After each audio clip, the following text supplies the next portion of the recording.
नमस्कार, मैं हूं विशाल यादव। एससी एसटी ओबीसी के आरक्षण पर नया कानून पास हो गया है। दोस्तों, इस खबर को सुनकर देखकर हर एससी, हर एसटी और हर ओबीसी गदगद हो जाएगा। हम सभी लोगों को मालूम है कि लंबे समय से मनुवादी आरक्षण पर रोक लगाने की मांग कर रहे हैं। लंबे समय से मनुवादी कह रहे हैं कि आरक्षण खत्म कर दीजिए। यहां तक कि एससी एसटी एक्ट तक के पीछे पड़े हैं कि इसको भी हटा दीजिए। लेकिन आज रिजर्वेशन पर नया कानून बन गया है। यह खबर हम सभी भारतवासियों को जरूर देखनी चाहिए, क्योंकि आज भी दबा कुचला समाज बिना आरक्षण के आगे नहीं बढ़ सकता है। हमारे देश की संपत्तियों पर चुनिंदा लोगों का अधिकार है, बाकी सब लोग धक्के खा रहे हैं। तो बिना आरक्षण के संभव ही नहीं है कि वो तरक्की कर पाए। दोस्तों, इसीलिए आज आरक्षण पर बहुत बड़ा कानून बन गया है। यह समझ लीजिए कि जो आरक्षण 12% था उसे बढ़ाकर के 22% कर दिया गया है। जी हां, बिल्कुल सही सुन रहे हैं। गदगद कर देने वाली खबर है। जरा इस खबर को ध्यान से देखिए। लिखा भी है एससी एसटी का कोटा बढ़ा। देख लीजिए, खबर भी सामने आ गई है कि एससी एसटी का कोटा बढ़ा है, यानी कि जहां पर एक सीट थी वहां 10 सीटें रिजर्व हो गई हैं। उदाहरण के तौर पर मैं आपको बता रहा हूं। अभी मैं आपको पूरी खबर दिखाऊंगा कि कोटा कितने % बढ़ा है, अभी तक कितने सीटें रिजर्वेशन में थी, अब कितनी सीटें रिजर्व कर दी गई हैं। सारी चीजें इसी वीडियो में मैं आप लोगों को बताने जा रहा हूं। देखिए, लिखा भी है एससी एसटी का कोटा बढ़ा, ओबीसी छात्रों को भी मिलेगा आरक्षण। इस राज्य में रिजर्वेशन को लेकर आया नया कानून। तो दोस्तों, राज्य कौन सा है और रिजर्वेशन का नया कानून क्या है, और इसे हर राज्य को अब लागू करना चाहिए, क्योंकि हम लोगों को मालूम है कि बहुत बड़ी आबादी देश में एससी एसटी और ओबीसी की है। तो आरक्षण सबसे ज्यादा इन्हें ही मिलना चाहिए। देश की संस्थाओं में सबसे ज्यादा स्थान इन्हें ही मिलना चाहिए, क्योंकि जिसकी जितनी संख्या भारी उसकी उतनी हिस्सेदारी। जब संख्या ज्यादा है तो हिस्सेदारी भी ज्यादा होनी चाहिए। इसीलिए चंद मनुवादियों को बड़ा बुरा लगता है कि हमें क्यों जगह नहीं मिल रही है मुट्ठी भर और राज करना चाहते हैं पूरे देश में। तो भाई, ऐसा तो होगा नहीं। ठीक है, जिसकी जितनी संख्या भारी उसकी उतनी हिस्सेदारी। देखिए, लिखा भी है ओडिशा सरकार ने मेडिकल और टेक्निकल एजुकेशन में आरक्षण की नई व्यवस्था लागू कर दी है। इससे एससी एसटी छात्रों का कोटा बढ़ेगा और साथ ही साथ में ओबीसी छात्रों को भी आरक्षण मिलेगा। तो दोस्तों, बात यह है कि यह कानून बना है ओडिशा राज्य में, और ओडिशा ने यह कानून बनाकर कहीं ना कहीं एससी एसटी और ओबीसी को खुश कर दिया है। और मांग उठ रही है कि ऐसा ही कानून पूरे देश में लागू होना चाहिए, पूरे देश में बनना चाहिए। देखिए, लिखा भी है ओडिशा की बीजेपी सरकार ने आरक्षण को लेकर बड़ा फैसला लिया है। सरकार ने अनुसूचित जात यानी एससी और अनुसूचित जनजात यानी एसटी के छात्रों को मेडिकल और टेक्निकल एजुकेशन से मिलने वाला आरक्षण बढ़ा दिया है। इसके साथ ही अन्य पिछड़ा वर्ग यानी ओबीसी के छात्रों के लिए भी आरक्षण शुरू कर दिया है। ओडिशा में ओबीसी को सामाजिक और आर्थिक रूप से पिछड़ा वर्ग यानी एसईबीसी कहा जाता है। यह फैसला शनिवार को मुख्यमंत्री मोहन चरण मांझी की अगुवाई वाली कैबिनेट में बैठक में यह लिया गया है। मुख्यमंत्री कार्यालय यानी कि सीएमओ की ओर से जारी एक बयान में कहा गया है कि नई आरक्षण व्यवस्था ग्रेजुएशन और पोस्ट ग्रेजुएशन लेवल के सर्टिफिकेट कोर्स, डिप्लोमा और डिग्री कोर्स पर भी लागू की जाएगी। अब यहां पर देखिए कितना % बढ़ा है आरक्षण, कोटा में कितना बड़ा इजाफा हुआ है, जरा वो भी देख लीजिए। लिखा भी है सीएम मांझी ने बताया कि पहले एसटी छात्रों को 12% आरक्षण मिलता था।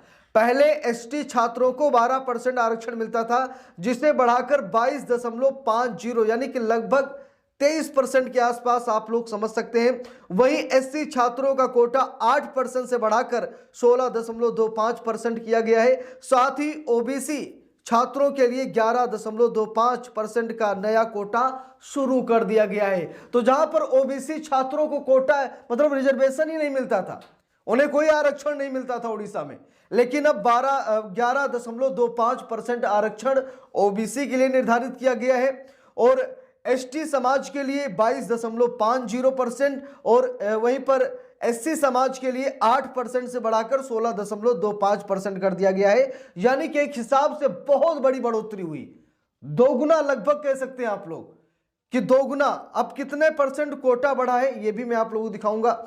देखिए, यहां पर लिखा भी है ये आरक्षण कहां मिलेगा, ये भी तो जानना जरूरी है कि ये आरक्षण कहां कहां मिलेगा।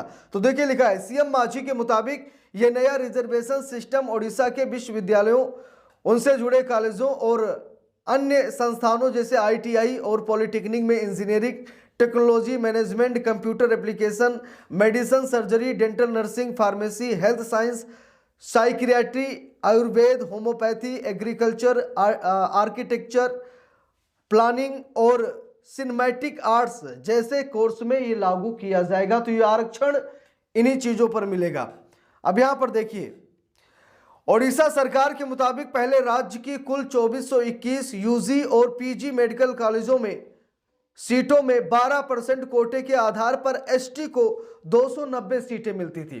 अब यहां पर देखिए 2421 यानी 2421 में से पहले 290 सीटें मिलती थी और अब इसे बढ़ाकर 22.5% करने के बाद ST छात्रों के लिए 545 सीटें आरक्षित होगी। यानी कि जहां पर 290 सीटें मिलती थी अब वहां पर 545 सीटें मिलेंगी। 545 सीटों पर रिजर्वेशन होगा। इससे पहले SC के छात्रों को 193 सीटें रिजर्व थी, ठीक है, जो बढ़ाकर 393 कर दिया गया है। तो यहां पर आप सभी लोग देख सकते हैं कि जबरदस्त बढ़ोतरी हुई है। यानी कि 2421 सीटों में 545 ST समाज के और 393 SC समाज के छात्रों के लिए यह आरक्षित कर दिया गया है, यानी कि रिजर्वेशन कर दिया गया है। तो इससे बहुत बड़ी खुशी मिली है लोगों को और मुझे उम्मीद है कि ऐसे ही आरक्षण मिलता रहे, क्योंकि ये भीख नहीं है। चंद मनुवादी से भीख कहते हैं कि ये भीख है, भीख नहीं है। 5000 सालों तक शिक्षा पर 100% अधिकार इन मनुवादियों का था, तब तो किसी ने नहीं कहा कि भीख क्यों ले रहे हैं, ठीक है। अब जब आरक्षण मिल रहा है, जो दबा कुचला समाज है, हाशिए पर पड़ा समाज है, अगर उसे आरक्षण मिल रहा है और आरक्षण के बल पर वो आगे बढ़ रहा है, तरक्की कर रहा है, तो भाई मनुवादियों को तकलीफ क्यों हो रही है। मनुवादी चाहते हैं कि 100% आरक्षण हमें ही मिले, हम ही देश की संस्थाओं पर कब्जा करें, हम ही राज करें, हम ही बड़े बड़े गद्दियों पर जाकर बैठे, बाकी सब लोग नीचे ही पड़े रहें।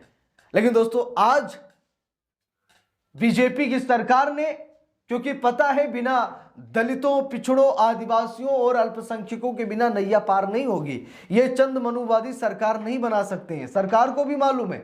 इसीलिए बीजेपी सरकार ने फैसला लिया है कि चुनाव जीतना है तो SC ST OBC का ख्याल रखना है, बिना SC ST OBC के ख्याल रखे आगे नहीं बढ़ सकते।